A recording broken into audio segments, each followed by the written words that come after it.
अस्सलाम वालेकुम गाइस, मेरा नाम है लाल मोहम्मद और आप देख रहे हैं एजुफ्लेक्स। STHP की सीरीज़ में एक और नए वीडियो में आप सबको खुशामदीद। आज जो है वो हम स्टार्ट कर रहे हैं फंक्शन। लास्ट लेक्चर में हमने डिस्कस किया था वेरिएशन और डायरेक्ट इनडायरेक्ट प्रोपोर्शन रेशियो जो है वो सारे हमने डिस्कस किए थे। अगर आपने वो लेक्चर नहीं देखा तो लिंक जो है वो मैं डिस्क्रिप्शन में डाल दूंगा, आप जाके देख सकते हैं। तो चलिए आज स्टार्ट करते हैं फंक्शन को जो है वो हम डिस्कस करेंगे। जो है वो उसके साथ मैं आपके लिए लेकर आया हूँ पास्ट पेपर के कुछ क्वेश्चंस, उनको भी सॉल्व करेंगे। और चलिए स्टार्ट करते हैं। तो सबसे पहले जो है वो हम डिस्कस कर लेते हैं ऑर्डर पेयर। ऑर्डर पेयर जो है वो हम कहते हैं किसी भी नंबर्स के ऑर्डर, कोई भी नंबर है 2 या 3, उसका जो है वो ऑर्डर क्या है। फॉर सपोज मैं यहाँ कहता हूँ कि ए जो है वो हमारा फर्स्ट टर्म है, ए जो है वो फर्स्ट टर्म है और बी जो है वो हमारे पास सेकंड टर्म है। तो मैं ये कह सकता हूँ फॉर सपोज यहाँ पे देखें, फॉर सपोज मैं कहूँ ए जो है वो फर्स्ट टर्म और बी जो है वो है हमारे पास सेकंड टर्म। ये जो नंबर्स हैं, ए जो है वो हमारे पास फॉर एग्जांपल फर्स्ट टर्म और बी जो है वो हमारे पास सेकंड टर्म। तो इसका जो ऑर्डर बनेगा, इसका जो ऑर्डर पेयर बनेगा वो बनेगा इस तरीके से, ये फर्स्ट टर्म और ये जो है वो सेकंड टर्म।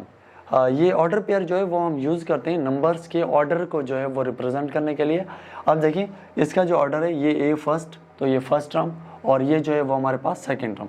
तो इसको जो है वो हम कहते हैं, ये हमारे पास होगा, इसको हम कहेंगे फर्स्ट कंपोनेंट, इसको कहते हैं फर्स्ट कंपोनेंट। और ये जो हमारे पास आएगा, ये जो है हमारे पास सेकंड, और इसको तो हम कहेंगे सेकंड कंपोनेंट, इसको हम कहते हैं सेकंड कंपोनेंट। नंबर के जो ऑर्डर को मेंटेन रखने के लिए हम लिखते हैं तो उसे हम ये कहते हैं ऑर्डर पेयर। ओके, इसको जो है वो इस तरीके से लिखा जाता है, स्मॉल ब्रैकेट में ए कॉमा बी, इस तरीके से जो है वो लिखा जाता है। अब देखिए ऑर्डर पेयर में एक चीज़ याद रखिएगा, ऑर्डर पेयर में जो है इसका सबसे इम्पोर्टेंट जो है वो है इसका ऑर्डर। इसका जो है वो ऑर्डर जो है वो सबसे इम्पोर्टेंट है। तो इसकी प्रॉपर्टी आप याद रखिएगा कि ए कॉमा बी ये जो है ये इक्वल नहीं हो सकते बी कॉमा ए के। इफ़ अगर जो है वो ए जो है वो एक डिफरेंट वैल्यू है और बी जो है वो एक डिफरेंट वैल्यू है, ये आपस में इक्वल नहीं है, तो ये ऑर्डर पेयर जो है वो इक्वल नहीं होंगे। ये ऑर्डर पेयर जो है वो इक्वल नहीं होंगे।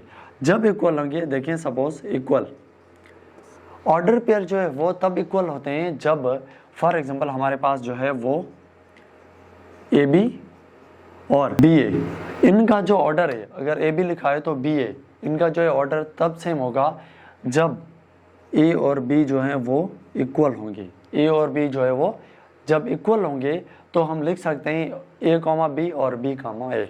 ओके, बी कॉमा ए, इस तरीके से। ओके, अब ऑर्डर के जो है वो इक्वल सम किससे कहते हैं, फॉर एग्जांपल यहाँ पे मेरे पास जो है वो 4 5, तो ये जो है वो 4 और 5। अब ये जो ऑर्डर है ये सेम है, इसकी वैल्यू 4, तो इसकी फर्स्ट टर्म 4, इसकी फर्स्ट टर्म 4। अब यहाँ पे सेकंड कंपोनेंट 4 5 है, तो यहाँ पे भी सेकंड कंपोनेंट 5 है। तो इस तरीके से जो है वो ऑर्डर पेयर को शो करते हैं। यहाँ पे जो है वो हमारे पास एक क्वेश्चन है ऑर्डर पेयर पे। देखिए यहाँ पे if x + 5, 8 equal to 9, y - 6 are equal. ये जो है दो ऑर्डर पेयर्स हैं, ये जो है वो आपस में इक्वल हैं। देन वैल्यू ऑफ x और y, x और y की जो है वो वैल्यू क्या होगी हमारे पास, देख लेते हैं। यहाँ पे हम इसको जो है वो इक्वल ले लेते हैं, x + 5, 8, इसको जो है वो आप इक्वल ले लें 9, y - 6। इस तरीके से ये जो है वो आपस में इक्वल हैं। तो अब देखें जो फर्स्ट कंपोनेंट है वो फर्स्ट के इक्वल होगा और सेकंड कंपोनेंट जो है वो सेकंड के इक्वल होगा। तो हम इसको ऐसे लिख सकते हैं x + 5 = 9 और यहाँ पे 8 = y - 6, इस तरीके से। तो अब देखिए ये वो इस तरफ प्लस है, +5, और इस तरफ गया तो ये होगा 9 से -5, तो x की वैल्यू जो है वो हमारे पास आ जाएगी 4। और यहाँ पे देखें, यहाँ पे जो है वो 6 है, -6, तो -6 इस तरफ आएगा तो +6 और देन y, और 8 और 6 जो है वो हमारे पास होंगे 14। तो यहाँ पे जो है वो y की वैल्यू, x की वैल्यू हमारे पास 4 है और y की जो वैल्यू है वो हमारे पास है 14। इस तरीके से जो है हम इसको सॉल्व कर सकते हैं। अब देखिए अगर फॉर एग्जांपल इसको हम प्रूव करें कि ये वैल्यू जो है वो ठीक है या नहीं, तो देखिए x की वैल्यू जो हमारे पास 4, तो हम यहाँ पे लिखेंगे 4 + 5 और यहाँ पे 8, और यहाँ पे y की वैल्यू 14, तो हम यहाँ लिख लेते हैं 14 - 6। तो 4 और 5 जो है वो हमारे पास होगा 9 और यहाँ पे 8। यहाँ पे ऑर्डर पेयर आया 9 और 8, और यहाँ पे 9 14 में -6, तो हमारे पास आ जाएगा 8। तो 9 और 8 और यहाँ पे भी 9 और 8, तो ये जो है वो ऑर्डर पेयर आपस में इक्वल होंगे। नेक्स्ट क्वेश्चन देख लेते हैं। तो यहाँ पे जो है वो एक और क्वेश्चन है ऑर्डर पेयर पे, जो लास्ट STHP के जो है वो पेपर में क्वेश्चन आया हुआ है। इस तरीके से देखिए यहाँ पे pick the order pair gives the solution to the following system of a linear equation. इन दो इक्वेशंस को जो है वो सेटिस्फाई करें, ये जो हमारे पास ऑप्शंस गिवन है, ऑर्डर पेयर सिलेक्ट करें जो है वो इन इक्वेशंस को जो है वो सेटिस्फाई करे। तो यहाँ पे देखें, तो इसको सॉल्व कर लेते हैं। x की और y की वैल्यू निकाल लें आप। इसको मैं मान लेता हूँ इक्वेशन 1 और इसको मान लेता हूँ इक्वेशन नंबर 2। तो मैं इक्वेशन नंबर 2 में जो है वो y की वैल्यू निकाल लेता हूँ। जैसे कि सपोज यहाँ पे y, यहाँ पे जो है वो +13x है, तो उस तरफ जाएंगे तो -13x, तो इसको मैं मान लेता हूँ इक्वेशन नंबर 3। ओके, अब ये y की वैल्यू जो है वो मैं पुट करता हूँ इस इक्वेशन नंबर 1 में, तो यहाँ पे देखें हमारे पास है 10x - 3 और y की वैल्यू मैं पुट कर रहा हूँ 1 - 13x = 4। ओके, यहाँ पे देखें 10x - 3 1 ज़ा 3, माइनस इंटू माइनस प्लस, 3 13 ज़ा 39x = 4। अब यहाँ पे देखें 10 और 39, तो ये होंगे हमारे पास 49x, और माइनस में इस तरफ जाएगा तो प्लस में। अब मैं इसको यहाँ पे कर लेता हूँ 49x और 4 + 3 = 7। अब यहाँ पर ये नंबर मल्टीप्लाई उस तरफ जाएगा तो डिवाइड में 7 का टेबल 1 टाइम और इसको 7 टाइम, तो x की यहाँ पे वैल्यू आ गई हमारे पास 1/7। तो आप इसमें देखिए 1/7 कहीं है, तो 1/7 यहाँ पे हमारे पास है, तो इसको जो है मान लेते हैं हमारे पास राइट ऑप्शन है। लेकिन y की वैल्यू भी आपको चेक करनी पड़ेगी, तो यहाँ पे x की वैल्यू हमारे पास आ गई है 1/7। थर्ड इक्वेशन हमारे पास आई थी y = 1 - 13x, तो इसमें जो है वो मैं x की वैल्यू पुट कर देता हूँ, तो y = 1 - 13 और यहाँ पे वैल्यू आ जाएगी 1/x की वैल्यू आएगी 1/7। तो यहाँ पे देखिए 1 13 × 1 13 और 7, यहाँ पे 1 और 7 की जो है वो LCM होगी 7, तो 7 का टेबल इसको 7 टाइम और 7 का टेबल इसको 1 टाइम, तो मैं यहाँ लिख लेता हूँ 7 माइनस यहाँ पे लिख लेता हूँ 13 में हम जब 7 माइनस करेंगे तो हमारे पास जो है वो रिमेनिंग बचेंगे -6 और यहाँ पे 7। तो y की वैल्यू हमारे पास आ गई 6/7 माइनस में, और ये हमारे पास आ गई 1/7, तो इसका राइट ऑप्शन होगा ये हमारे पास। ओके, अब नेक्स्ट जो हमारे पास आ जाता है कार्टेशियन प्रोडक्ट। कार्टेशियन प्रोडक्ट का जो है वो कॉन्सेप्ट दिया था एक फ्रेंच मैथमेटिशियन रेने डिस्कार्ट ने, जिसने जो है वो एनालिटिकल ज्योमेट्री जो है वो इंट्रोड्यूस करवाई थी। जो है वो फ्रेंच मैथमेटिशियन थे रेने डिस्कार्ट, एक जो है वो फ्रेंच मैथमेटिशियन थे, रेने डिस्कार्ट, जिन्होंने जो है वो इंट्रोड्यूस करवाई थी पहले एनालिटिकल ज्योमेट्री, जिसके अंदर जो है उन्होंने ये बताया था कि ऑर्डर पेयर जो है वो एक पॉइंट है। ऑर्डर पेयर जो है बेसिकली एक पॉइंट को हम कहते हैं। कैसे, फॉर सपोज जो है वो हमारे पास दो एक्सिस हैं, इस तरीके से ये एक्स एक्सिस और यहाँ पे वाई एक्सिस। सपोज मैं यहाँ लेता हूँ, यहाँ पे 0 1 2 और 3, और यहाँ पे हमारे पास 1 2 एंड 3। तो हमारे पास फॉर एग्जांपल कोई पॉइंट है, कोई जो है हमारे पास कोई ऑर्डर पेयर है 3 और 2, कोई ऑर्डर पेयर है 3, 2। तो इन्होंने ये बताया था कि ये जो है वो हम लिखते हैं किसी भी पॉइंट के लिए, ऑर्डर पेयर में जो है वो हमारे पास जो फर्स्ट वैल्यू होगी वो होगी हमेशा एक्स एक्सिस पर, और जो सेकंड वैल्यू होगी वो होगी हमारे पास हमेशा वाई एक्सिस पर। क्लियर है। अब ये याद रखिएगा कि कभी भी ऑर्डर पेयर में जो है वो कभी भी फर्स्ट जो वैल्यू है उसको हमेशा हम जो है वो रिप्रेजेंट करेंगे एक्स एक्सिस पर, और सेकंड जो वैल्यू जिसको हम हमेशा रिप्रेजेंट करेंगे वाई एक्सिस पर। ओके, इस तरीके से देख लें। यहाँ पे एक्स की वैल्यू जो है वो हमारे पास 3, तो हम यहाँ कंसिडर कर लेते हैं 1, 2 और 3।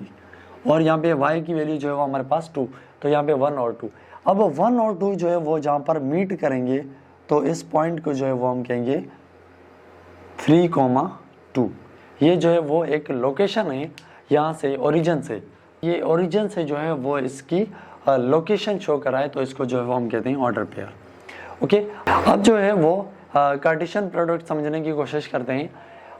कार्टेशियन प्रोडक्ट का जो कॉन्सेप्ट दिया था रेने डिस्कार्ड ने, उन्होंने हमें ये बताया था कि जैसे हम मल्टीप्लिकेशन करते हैं, जैसे हम मल्टीप्लिकेशन करते हैं किसी नंबर की, किसी अर्थमेटिक्स की या किसी जो है वो मैट्रिसेस की, उसी तरीके से सेट्स की मल्टीप्लिकेशन भी अवेलेबल है इन ऑर्डर पेयर। तो देखिए यहाँ पे फॉर सपोज इसको जो है वो रिप्रेजेंट किया जाता है A क्रॉस B से, A क्रॉस B से। इसको रीड करते हैं हम A क्रॉस B। एक सेट है हमारे पास A फॉर सपोज 1 and 2, और B सेट है हमारे पास 3 and 4।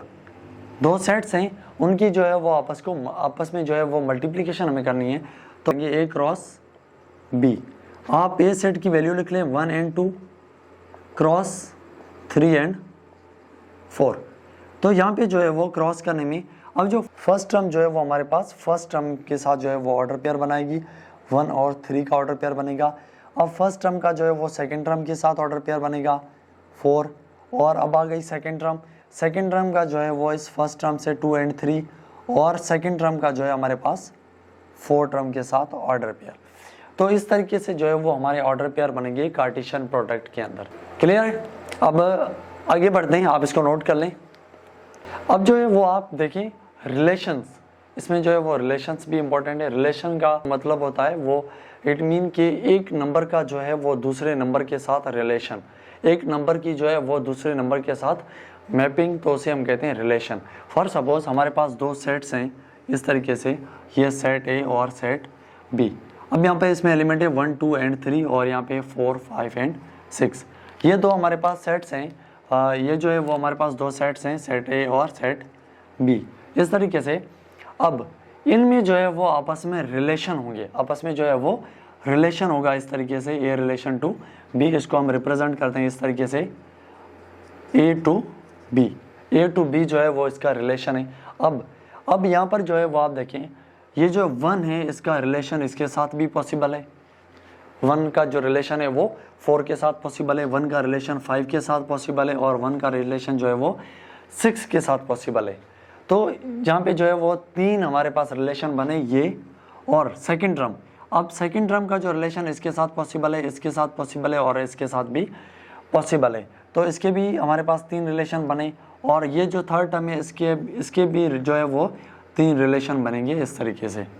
तो ये हमारे पास ओवरऑल जो है वो 3, 3, 6 + 9, टोटल हमारे पास जो है वो 9 पॉसिबल रिलेशन बने।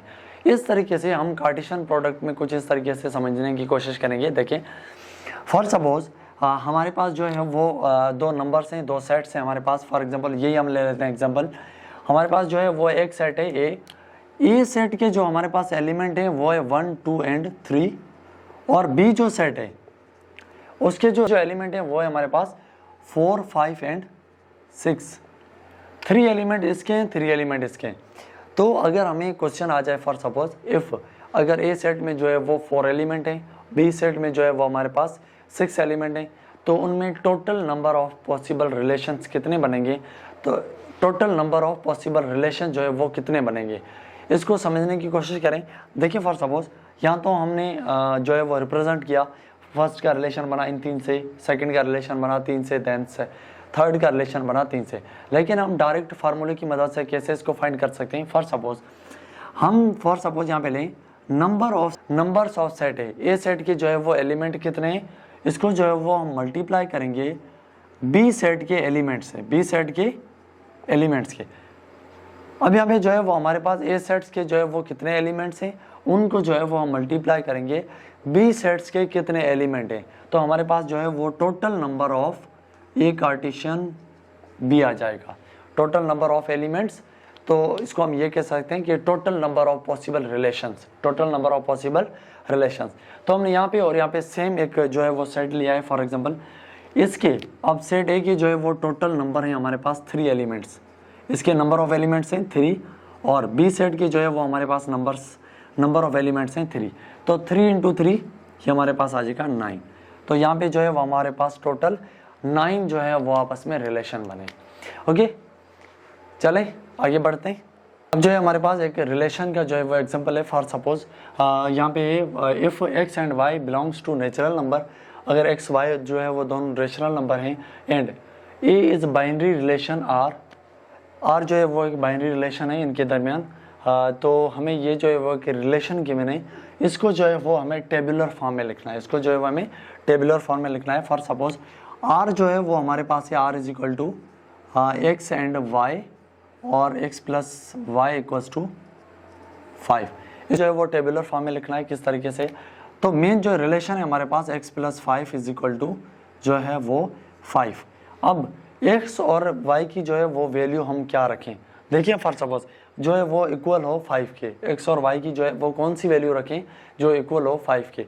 फॉर सपोज यहाँ पे मैं लिख लेता हूँ 1 + 4, अगर x की वैल्यू मैं 1 पुट करूँ और y की वैल्यू 4 पुट करूँ तो यहाँ पे आंसर आएगा 5। तो इसको ऑर्डर पेयर में हम कैसे लिखेंगे, फॉर सपोज लिख रहा हूँ, ये हमने डिस्कस किया था। ऑर्डर पेयर के अंदर जो फर्स्ट टर्म होगी वो होगी x की, और जो सेकंड टर्म होगी वो होगी y की।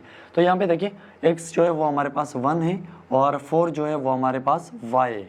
ओके, अब जो है वो अगर मैं यहाँ पे x की वैल्यू 2 पुट करूँ तो यहाँ पे मैं x की वैल्यू पुट करता हूँ 3, तो ये बनेगा 5, ये भी कंडीशन सेटिस्फाई कर रही है। तो दूसरा जो हमारे पास पेयर बनेगा वो बनेगा 2 एंड 3 का, और थर्ड जो मेरे पास पेयर बनेगा वो बनेगा 2 एंड, अगर मैं x 3 पुट करूं तो y की वैल्यू हमें चाहिए होगी 2, तो 3 और 2, और देन जो है वो अगर मैं 4 पुट करूं तो y की वैल्यू जो है वो पुट करनी पड़ेगी 1, तो ये भी होंगे 5। तो ये जो है वो 4, 1, तो ये जो है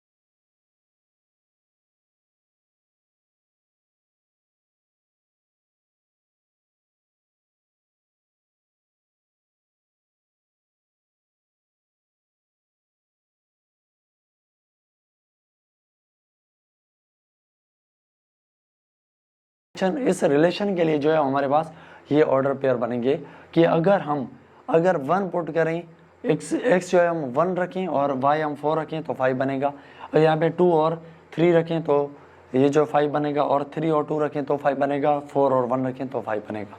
तो इसको जो है वो हम टेबुलर फॉर्म में जो है वो इस तरीके से लिखते हैं। ओके, चलिए आगे बढ़ते हैं। अब जो है वो स्पेशल टाइप ऑफ जो है वो रिलेशन है जिसको जो है वो हम कहते हैं फंक्शन। फंक्शन जो है वो हम एक स्पेशल टाइप है रिलेशन की, जिसके अंदर जो है वो कुछ प्रॉपर्टीज़ हैं, वो अगर सेटिस्फाई करे तो वो रिलेशन में जो है वो फंक्शन होगा। अगर वो प्रॉपर्टीज़ जो है वो सेटिस्फाई ना करे तो उसको हम रिलेशन कहेंगे, लेकिन उसको फंक्शन नहीं कहेंगे। तो यहाँ पे देखिए फॉर एग्जांपल हमारे पास 2 सेट्स हैं, सेट ए और सेट बी। यहाँ पे जो है वो समझने की कोशिश करते हैं। तो फंक्शन का मतलब ये होता है कि एक चीज़ का दूसरी चीज़ के साथ मैपिंग, एक चीज़ की दूसरी चीज़ के साथ मैपिंग। फॉर सपोज हमारे घर में जो है वो फैंस या इलेक्ट्रिसिटी हम यूज़ करें, तो एक जो बोर्ड में बटन है, तो एक बटन से जो है वो एक फ़ैन की मैपिंग हुई होगी, और एक बटन से जो है वो बल्ब की, लाइट्स की, और एक बटन से जो है फॉर एग्जांपल एसी की। तो इस तरीके से एक बटन की जो है वो दूसरे से मैपिंग हुई हो तो इसको हम कहते हैं फंक्शन। देखिए यहाँ पे इसको जो है वो समझें। फॉर सपोज हमारे पास जो है वो सेट ए सेट बी हमारे पास, तो यहाँ पे देखें कुछ इसकी जो है वो 2 कंडीशंस हैं। 2 कंडीशंस कौन सी होंगी, देखिए आप। फॉर सपोज ये जो है हमारे पास एक सेट है, वो एक बी सेट है। अब ए सेट में जो है वो 1 2 3 बटन्स लगे हुए हैं, और बी जो सेट है उसमें जो है वो हमने फैन, लाइट्स, एसी वगैरह ये चीज़ें हमने डिनोट किए। एग्जाम्पल वन बटन का जो काम होगा वो होगा ओनली फैन। वन बटन का क्या काम होगा? Only fan. और सेकंड बटन का काम होगा लाइट्स, थर्ड का होगा एसी। इस तरीके से नहीं होता। वन बटन में जो है वो एसी भी चल रहा है, फैन भी चल रहे हैं, लाइट्स भी ऑन हो गई और हीटर भी स्टार्ट हो गया, टीवी भी चलने लग गई। तो इस तरीके से नहीं हो सकता। एक बटन का जो है वो एक फंक्शन होगा, एक बटन की जो है वो एक बटन के साथ मैपिंग हुई होगी।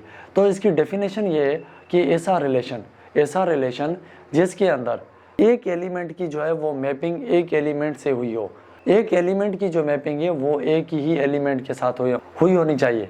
ओके, अब फॉर सपोज वन बटन की मैपिंग हमने कर दी फैन से, तो वन बटन की मैपिंग जो है वो वन बटन से। फर्स्ट कंडीशन होगी one button should have one function. One button should have one function. एक बटन का एक काम होना चाहिए। आप इसको समझने की कोशिश करें, एक बटन का एक काम होना चाहिए। ओके, और उसके दूसरी जो ये कंडीशन है कि कोई भी जो है वो एलिमेंट बचना नहीं चाहिए। अब जो है फॉर एग्जांपल हमारे पास जो है वो एक कीपैड वाला मोबाइल है फॉर सपोज इस तरीके से।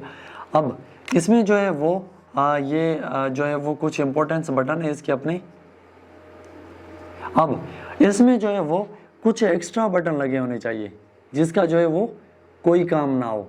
कुछ जो है वो एक्स्ट्रा बटन्स हो जिसका कोई काम ना हो। जैसे हम घर में इलेक्ट्रिसिटी यूज़ करें तो जो है वो हमारा पास जो है वो इलेक्ट्रिक बोर्ड है, उसमें हम कुछ ऐसे बटन्स लगा दें, कुछ जो है वो ऐसे बटन्स लगाते हैं जिसका कोई काम ना हो। तो इस तरीके से आप समझें कि इसके अंदर कोई भी जो एलिमेंट है वो बचना नहीं चाहिए, कोई भी एलिमेंट जो है वो बचना नहीं चाहिए। इसमें जो है वो आप समझें कोई भी एलिमेंट सेट ए के अंदर जो है वो कोई भी एलिमेंट एक्स्ट्रा नहीं होना चाहिए। तो हम ये कह सकते हैं there should be no extra button, there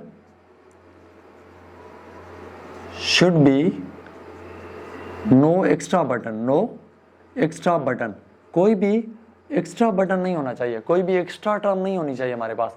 तो देखें इसको अब मैथमेटिकली समझने की कोशिश करें। फॉर सपोज फंक्शन जो है वो एक्चुअली हम कहते हैं मैपिंग को, जिसमें मैपिंग की हुई होती है which maps each of every element. Set ए का जो ईच एंड एवरी एलिमेंट जो है वो रिलेटेड होगा या रिलेशन में होगा with unique element of B. हर एक बी के अलग अलग एलिमेंट से, हर एक बी के अलग अलग एलिमेंट से। फॉर सपोज जैसे हमने यहाँ पे कहा कि one button should be one function, एक बटन का एक काम होना चाहिए। तो every element of set A, her set ए के एलिमेंट का जो है वो किसी यूनिक एलिमेंट के साथ जो है वो कनेक्शन होना चाहिए। तो इसको जो है वो हम कहते हैं फंक्शन। दूसरी बात, there should be no extra button, there should be no extra button. इसका मतलब कि सेट ए में जो है वो कोई भी जो है वो एक्स्ट्रा एलिमेंट रहना नहीं चाहिए। फॉर एग्जाम्पल यहाँ पे देखें, यहाँ पे लिखा हुआ है each of every element, each of every element. It mean कोई भी जो है वो एलिमेंट एक्स्ट्रा होना नहीं चाहिए। ओके, इसको जो है वो हम कहते हैं फंक्शन। सिंपली हम ये कहें रिलेशन की ऐसी टाइप जिसमें हर एक एलिमेंट का जो है वो एक एलिमेंट के साथ जो है वो रिलेशन हो या कनेक्शन हो या मैपिंग हो, और कोई भी एक्स्ट्रा एलिमेंट हमारे पास नहीं बचने चाहिए। इनपुट में कोई भी एक्स्ट्रा एलिमेंट नहीं बचने चाहिए। तो ऐसी स्पेशल टाइप को जो है वो हम कहते हैं फंक्शन। ओके, यहाँ पे देखिए इसको जो है वो डिफाइन किया जाता है दो सेट्स के दरमियान, इसको जो है वो रिप्रेजेंट किया जाता है दो सेट्स के दरमियान। फॉर एग्जाम्पल कैसे इसको हम रिप्रेजेंट करते हैं एफ ए टू बी। तो इस तरीके से जो है वो हम फंक्शन को जो है वो रिप्रेजेंट करते हैं। ओके, अब जो है फॉर एग्जांपल हम जो है वो दो सेट्स ले लेते हैं इस तरीके से। ये जो है हमारे पास दो सेट्स हैं, ये जो है हमारे पास दो सेट्स हैं। For example 1 2 and 3 4 5 and 6। Okay, ये जो है वो दो सेट्स हैं, सेट ए और सेट बी। इनका जो है वो आपस में फंक्शन है F A to B. A set का जो है वो फंक्शन है। अब इसमें कुछ इंपॉर्टेंट फैक्टर्स है वो समझने की कोशिश करें।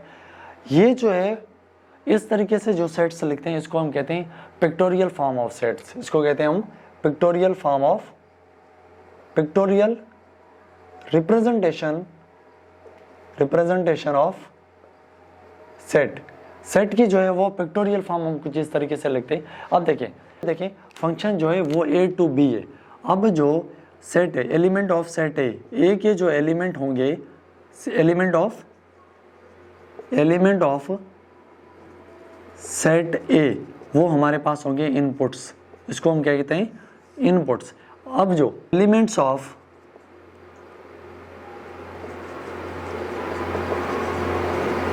सेट बी जो होंगे उनको हम कहते हैं आउटपुट्स।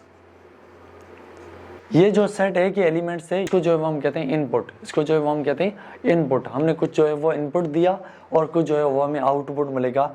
अब जो बी सेट्स के एलिमेंट्स हैं, इनको जो है वो हम कहते हैं आउटपुट्स। ओके, फर्स्ट जो ये सेट है, इसके जो है ये एलिमेंट्स, इनको हम कहेंगे इनपुट्स, और ये जो सेट्स हैं वो एलिमेंट्स को हम कहते हैं आउटपुट। फॉर सपोज जैसे कि कोई हमारे पास फंक्शन था जिसमें हमने 1 पुट किया, हमें 4 मिला, 2 पुट किया, हमें जो है वो 5 मिला, जब हमने 3 पुट किया तो हमें जो है वो यहाँ पे मिला 6। इसी तरीके से देखिए, अब ये जो इनपुट्स थे हमारे, जो इनपुट्स थे, ये जो हमारे पास इनपुट्स हैं, सेट से इनपुट, इसको जो है वो हम कहते हैं डोमेन।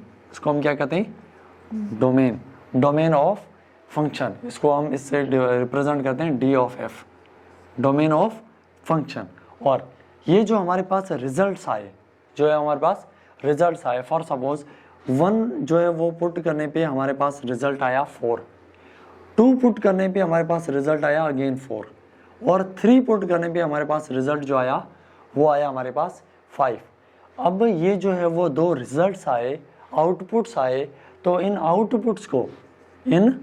आउटपुट्स को जो है वो हम कहते हैं रेंज। इसको हम क्या कहते हैं? Range, R of F. इसको हम कहेंगे रेंज ऑफ फंक्शन। अब देखिए, ये जो ओवरऑल बी सेट होगा, ये वाला बी सेट ओवरऑल, इस बी सेट को जो है वो हम कहते हैं, इनको जो हम कहते हैं कोडोमेन। इसको जो है वो हम कहते हैं कोडोमेन। इसको हम क्या कहते हैं? Codomain D of F. इसको जो है वो हम कहते हैं कोडोमेन।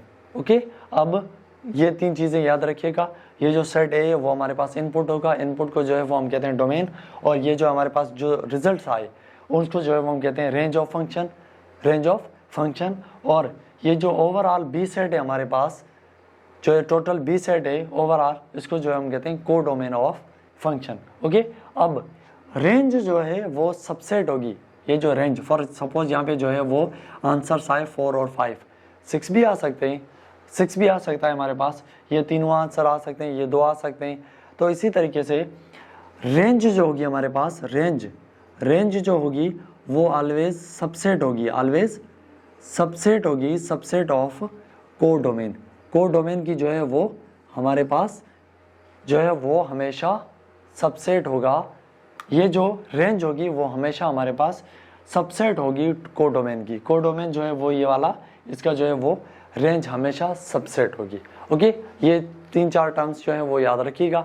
चलिए आगे बढ़ते हैं। नेक्स्ट जो है वो हमारे पास आ जाते हैं टाइप ऑफ फंक्शन। तो यहाँ पे देखें, टाइप्स में जो है वो हमारे पास डिफरेंट टाइप्स होंगे हमारे पास। फर्स्ट जो हमारे पास टाइप है वो है into function, then 1 function, into 1 और ऑन टू, ये भी हम चीज़ें पढ़ेंगे। तो देखिए, यहाँ पे जो है वो मैं 2 सेट से ले लेता हूँ, सेट ए और सेट बी। इसका जो है वो आपस में रिलेशन है इस तरीके से, और ये जो है वो एक में फंक्शन ले लेता हूँ y = x²।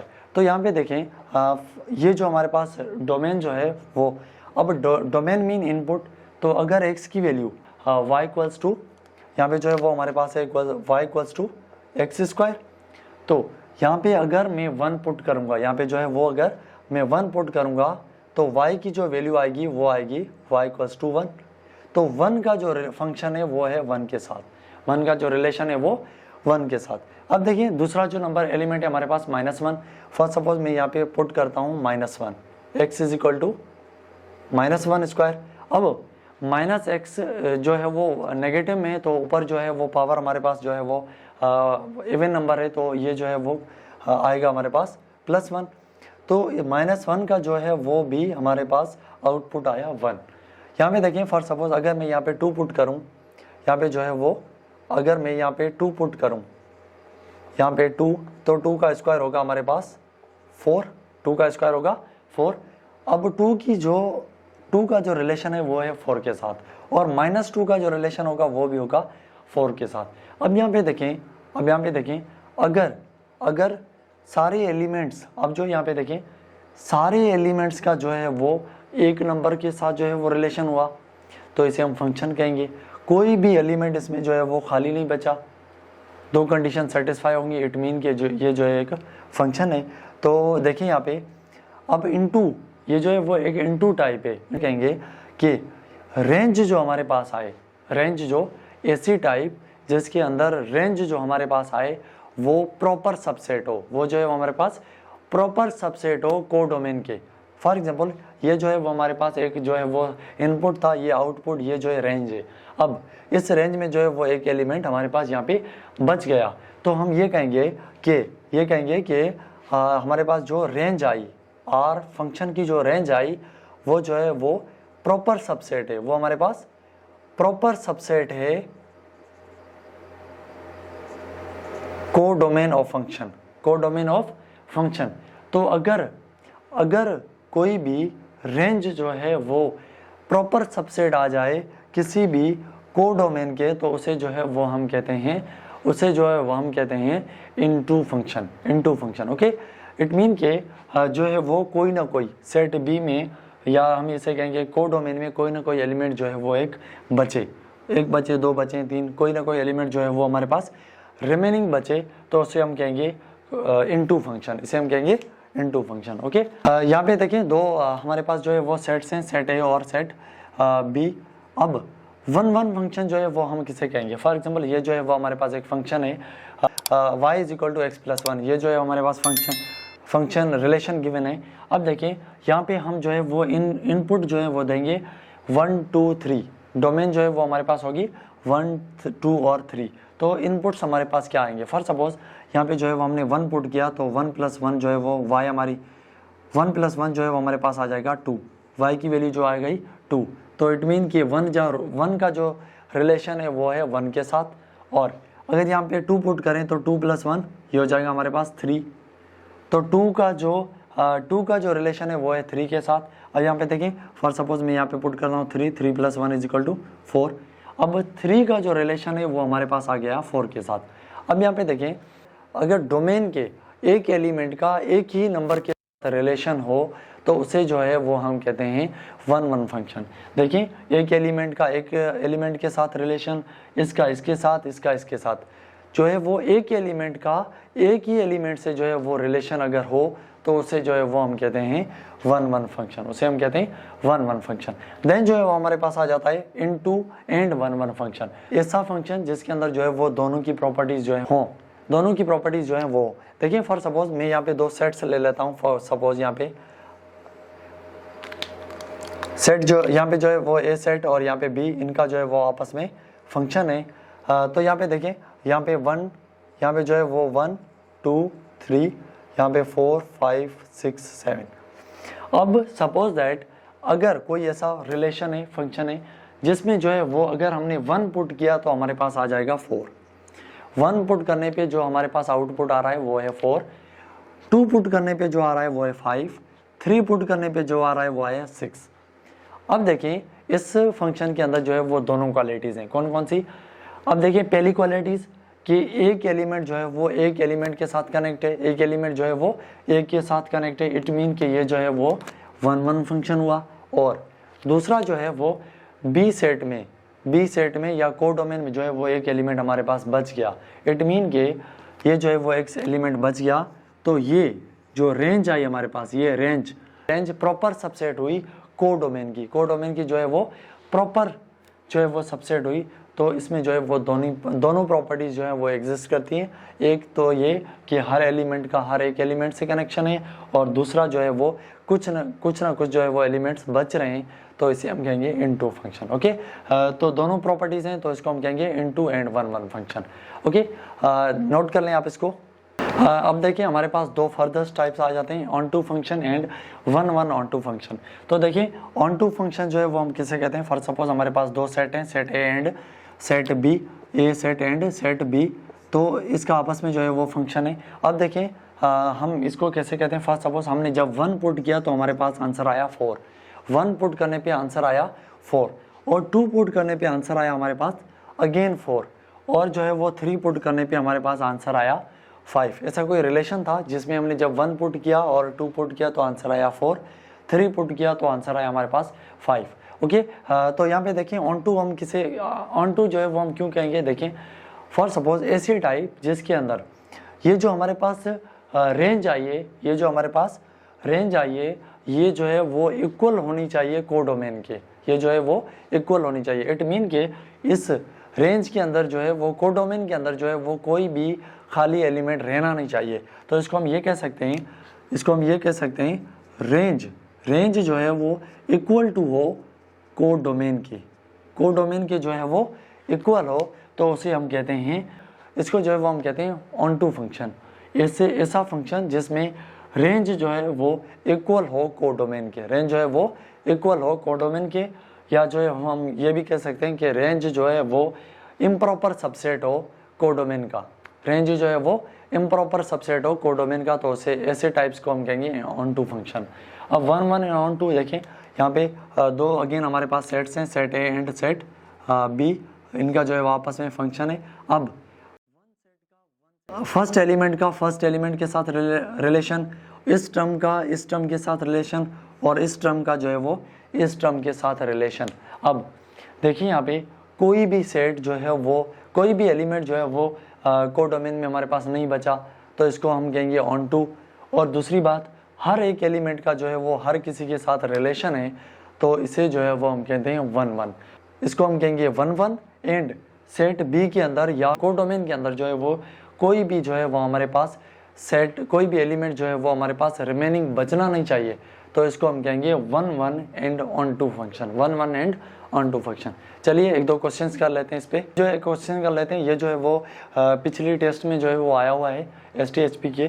तो यहाँ पे देखिए हमारे पास एक फंक्शन गिवन है एफ फंक्शन कह रहे हैं F G of X and Y, एक जो है वो फंक्शन है जी और Y equals to a mod के अंदर x - 3 मॉड के अंदर y, और देन हमारे पास जो है वो मॉड फाइंड, अगर हम x की वैल्यू 3 रखें और y की वैल्यू जो है वो 2 रखें, तो हमारे पास जो है वो आंसर कौन सा आएगा। ये ऑप्शंस दिए हुए हैं चंद। तो देखिए आप यहाँ पे हमारे पास एक फंक्शन है gxy इक्वल्स टू 3 मोड के अंदर y देन मोड। अब देखें गिवन है ये वैल्यू हमारे पास x की, और ये वैल्यू जो है वो हमारे पास y की गिवन है। अब देखिए यहाँ पे वैल्यू पुट करते हैं, x की वैल्यू हमारे पास 3 -3, और y की वैल्यू है हमारे पास -2, y की वैल्यू है हमारे पास -2 लेकिन मोड के अंदर। अब देखें 3 - 3, अब जब मोड से वैल्यू बाहर आएगी तो पॉजिटिव हो चाहे नेगेटिव हो, वो वैल्यू हमारे पास पॉजिटिव होगी। -2 है तो ये हो जाएगा हमारे पास +2 और देन मोड। अब देखिए यहाँ पे 3 - 2 3 = 6, अब जो है वो हमारे पास वैल्यू आएगी, अब 6 में जो है वो 3 माइनस करें तो -3 मोड के अंदर। अब जब मोड से वैल्यू बाहर मोड से जब वैल्यू बाहर आएगी तो हम ये लिख सकते हैं -3 जो है वो बनेगा +3, क्योंकि वो मोड में वैल्यू थी। तो इसका राइट जो ऑप्शन होगा वो ये होगा हमारे पास। ओके, तो इस तरह की क्वेश्चंस की जो है वो मैं आपको वर्कशीट दूंगा। वर्कशीट के लिए जो है वो आप हमारे ग्रुप को जो है वो ऐड करें, व्हाट्सएप ग्रुप एजुफ्लिक्स के जो है वो व्हाट्सएप ग्रुप को जो है वो ऐड करें। लिंक जो है वो मैं डिस्क्रिप्शन में डाल दूंगा व्हाट्सएप ग्रुप की। तो इंशाल्लाह आई होप कि ये चीज़ें आपको क्लियर हो गई होगी। इसके अंदर जो क्वेश्चंस हैं तो आप कमेंट्स करके पूछ सकते हैं, कोई क्यूरी है अगर तो। अगर आप चैनल पे नए हैं तो सब्सक्राइब कर दें, अपने दोस्तों को भी शेयर कर दें ताकि उनको ये चीज़ें मिलती रहें। वीडियो को प्रॉपर पूरा देखा करें ताकि कुछ जो है वो हमने क्वेश्चंस सॉल्व किए हैं वो भी आप समझें, ऐसा ना हो कि वो क्वेश्चन जो है वो स्किप कर दें। इंशाल्लाह नेक्स्ट वीडियो के अंदर जो है वो एक और टॉपिक पे जो है वो डिस्कस करेंगे। तब तक के लिए इजाज़त दीजिएगा। अल्लाह हाफिज़ एंड टेक केयर।